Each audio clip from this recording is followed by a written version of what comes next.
Bonjour à tous. À la demande de Sonia Cardoner, je vous adresse ce petit message à l'occasion de votre journée de réflexion sur le répit parental et plus particulièrement du répit des familles qui ont un enfant en situation de handicap. Et voilà, je voulais simplement vous féliciter pour l'organisation de cette journée et puis redire tout l'attachement que j'ai au travail et à l'engagement du Centre de ressources enfance et jeunesse du Bas-Rhin, que je connais bien, avec qui j'ai travaillé très souvent, et notamment dans le cadre de la mission nationale accueil de loisirs et handicap, que j'ai eu l'occasion de piloter en 2017-2018. Le sujet que vous abordez aujourd'hui est un sujet majeur, un sujet important, alors englobé dans une réflexion plus générale qui est la question aujourd'hui du répit des aidants familiaux, donc qui concerne tout un ensemble de situations et de réalités aujourd'hui dans notre pays, que ce soit l'accompagnement d'un proche, d'un parent, d'un conjoint, souvent lié donc à l'avancée en âge, à la dépendance, aux suites d'une maladie ou d'un accident de santé, et puis concerne aussi effectivement les parents de jeunes enfants qui ont un enfant en situation de handicap. Alors, ces réalités, effectivement, sont communes en termes de problématiques de besoins, de relais ou de répit au quotidien, mais en réalité recouvrent quand même des situations différentes, à la fois sur le ressenti, sur le statut des personnes et sur la nature même des dispositifs que l'on va être amené à mettre en place pour les accompagner. La plus grande différence pour moi, c'est que lorsque l'on est parent d'un enfant en situation de handicap, la notion d'aidant familial est une notion qui est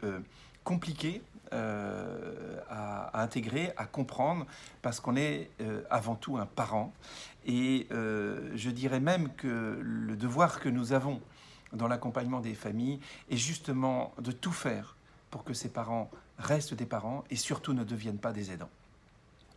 Alors, ça colore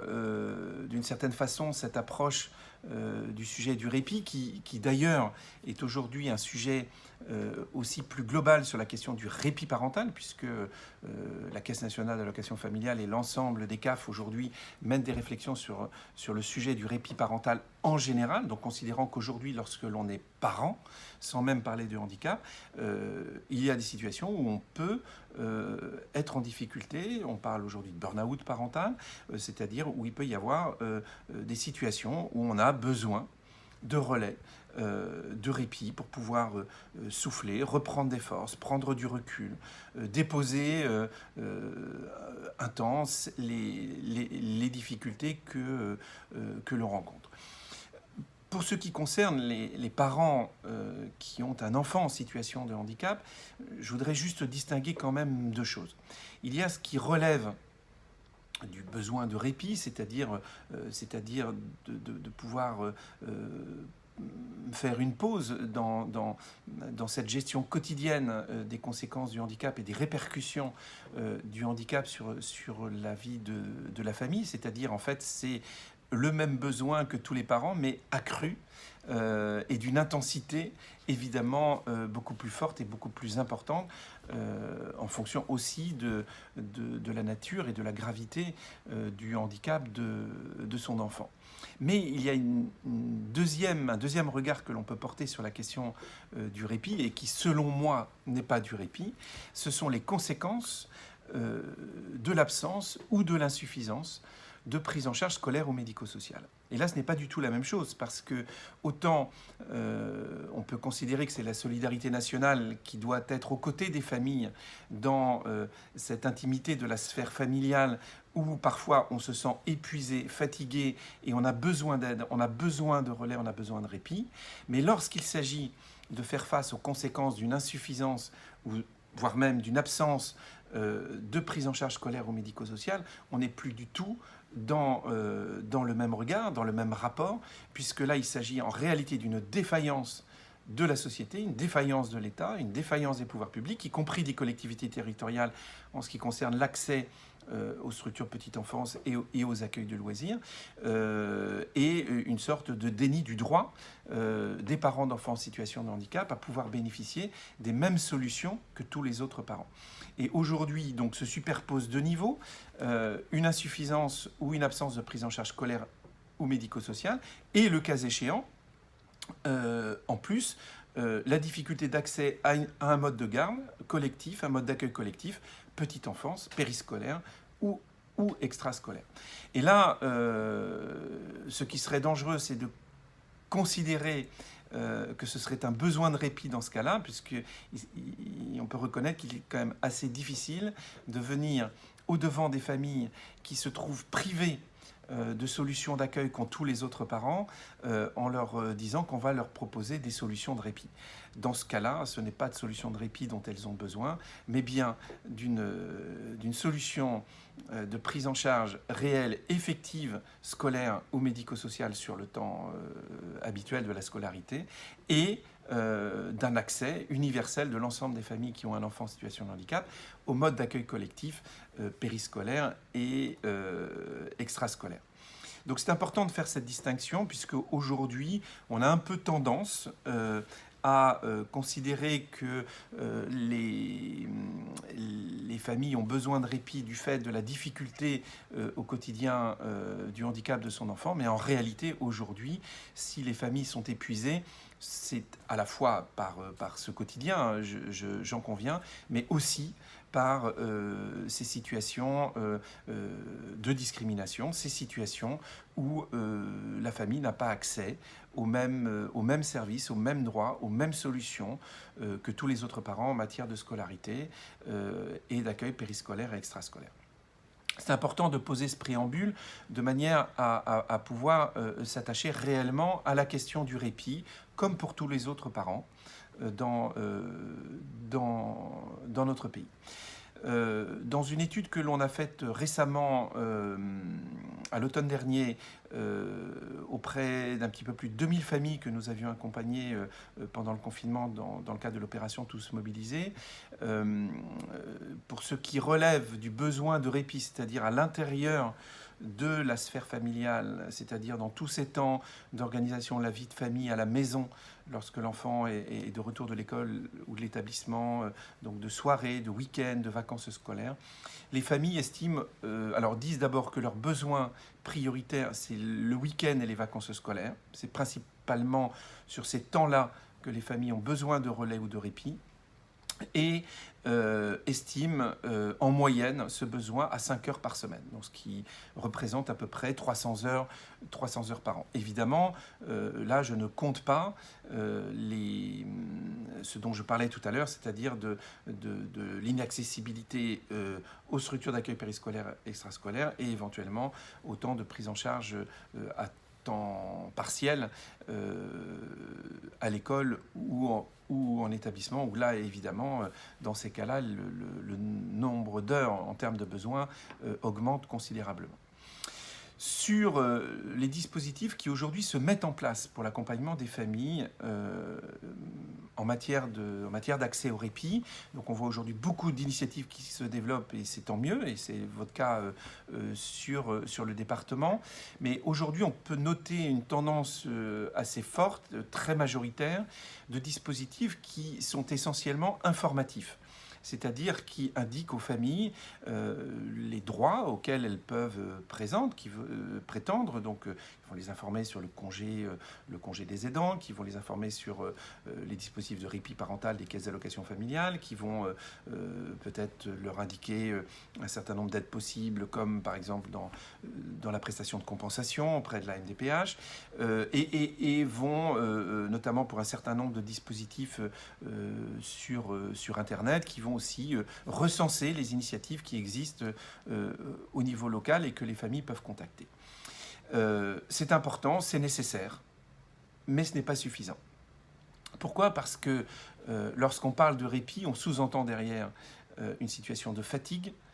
souvent avancée, parfois même d'épuisement. Et lorsqu'on est en situation de fatigue avancée et d'épuisement, il est assez difficile d'abord de formuler son besoin, de l'exprimer, et surtout d'y voir clair sur ce dont on a réellement besoin. Et on peut être fatigué à l'avance d'avoir encore des démarches à effectuer, soit pour trouver une solution, soit pour la financer. Et c'est pourquoi ce à quoi, de mon point de vue, les plateformes ou les dispositifs de répit qui vont être amenés à se mettre en place doivent être attentifs à deux éléments complémentaires qui me paraissent absolument indispensables, au-delà, je dirais, de la simple information sur les droits et les solutions qui existent sur le territoire où réside la famille. Le premier pilier qui me paraît indispensable, c'est l'accompagnement de la famille dans la formulation de son besoin et de ses attentes, et l'accompagnement de la famille dans la recherche de la solution, dans tout un éventail de possibilités, qu'il s'agisse du recours à un service d'aide à domicile, un éducateur en libéral, de trouver un mode d'accueil collectif comme une crèche ou un accueil de loisirs, le faire appel à des initiatives de répit comme le baluchonnage ou des services de répit qui peuvent exister sur le territoire, d'avoir recours aux dispositifs d'accueil temporaire médico-social, mais c'est aussi la question des vacances qui est en jeu, et notamment la question des vacances en famille, en ayant sur son lieu de vacances une solution de temps de prise en charge de son enfant aussi là pour pouvoir souffler. Donc, mais ça peut aussi être la solution de recourir au recrutement, à l'embauche d'une personne dans le cadre du CESU par exemple. Et bien souvent, les familles d'ailleurs ne connaissent pas les modalités de ce type de dispositif. Donc on voit bien que l'éventail de solutions est relativement large, va dépendre aussi du territoire géographique dans lequel se trouve la famille. Et là, il y a un grand besoin d'accompagnement de la famille dans la recherche, et donc de réaliser même pour la famille les recherches, de manière à revenir vers elle en disant, voilà, par rapport à ce que vous aviez exprimé comme besoin, on a trouvé telle ou telle solution, est-ce que ça pourrait vous convenir, voilà le coût, voilà comment il fonctionne, voilà le type de formation que peut avoir l'intervenant, de manière à ce que la famille ait le choix, c'est indispensable, sur la solution, parce qu'il n'y aura de répit que s'il y a confiance dans la structure ou dans l'intervenant qui va prendre en charge mon enfant. Donc ça, c'est un aspect alors, qui est chronophage, qui prend énormément de temps, mais si on se limite à de l'information, souvent les familles vont abandonner. Et à côté de ce pilier d'accompagnement proactif, je dirais, auprès de la famille, se pose la question du financement. Parce que si aujourd'hui, on annonce aux familles que la société tout entière a compris leurs besoins et veut les accompagner pour la mise en place de solutions de répit, et qu'au final, ces solutions de répit sont à la charge financière des familles, on n'atteindra pas notre objectif. Et pire même, on va créer un espoir chez les familles, on va les aider à prendre conscience qu'elles ont besoin d'aide, de relais ou de répit, et au final,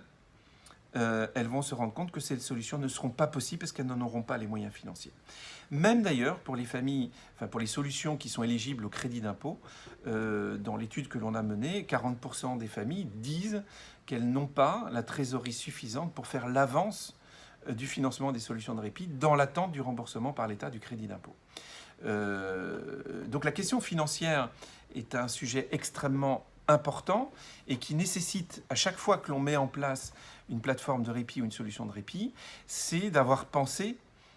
aux modalités de financement pour les familles. Alors c'est assez simple de le chiffrer, puisque si on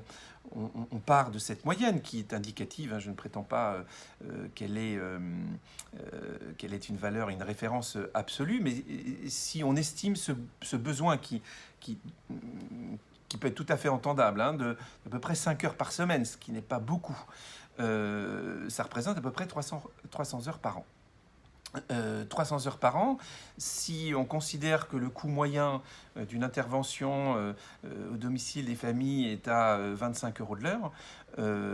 on est sur des coûts qui aujourd'hui avoisinent les 7 000 euros par an par famille. Et quand on sait qu'aujourd'hui on a un petit peu plus de 290 000 familles bénéficiaires de l'allocation d'éducation pour enfants handicapés en France, on voit aujourd'hui, si on multiplie ces 7 000 euros par 300 000 familles dans notre pays, je n'ai pas fait le calcul, mais on est à plusieurs millions d'euros Et on peut faire le calcul à l'échelle, évidemment, d'un département. Alors, c'est important de le dire parce que, en fonction de ce que l'on est capable de faire sur le sujet, en matière de financement, on va calibrer derrière quand même l'annonce qu'on fait aux familles, parce qu'il faut être clair sur le sujet. Soit on accompagne les familles effectivement autour d'informations sur leurs droits, sur les solutions, de pouvoir exprimer leurs besoins, autour de Café des aidants par exemple. On va apporter de l'aide, je dirais, un peu psychologique, la possibilité aux familles en fait, d'exprimer leurs besoins, mais on n'aura pas résolu en réalité, leurs problèmes. Si par contre, on est résolument dans un dispositif qui veut résoudre le problème et apporter des solutions, de mon point de vue, il faut ces deux socles, c'est-à-dire ce socle d'accompagnement dans la recherche, l'éventail le plus large possible, où la famille est au cœur du choix, et la solution de financement, où la famille n'est pas de nouveau obligée de repartir dans un ensemble de démarches qui sont à l'origine d'ailleurs en partie de sa situation de fatigue. Donc ce qui est important de mon point de vue et pour conclure, c'est que à partir du moment où on parle de répit, à partir du moment où on met en place une solution de répit ou une plateforme d'aide au répit, il est important que le répit soit déjà présent dans le dispositif que l'on met en place, c'est-à-dire qu'il soit facilitateur, aidant, rapide, réactif et qui n'exige pas de la famille de devoir de nouveau faire des démarches, soit pour trouver la solution, qui sont souvent fastidieuses, soit pour trouver les solutions de financement. Sinon, on passera à côté de notre objectif. Voilà, donc c'est ce que je voulais essentiellement vous partager aujourd'hui. Je vous souhaite une journée riche en réflexion, en partage, et puis surtout je souhaite longue vie au dispositif de répit que vous mettez en place sur le département du Bas-Rhin.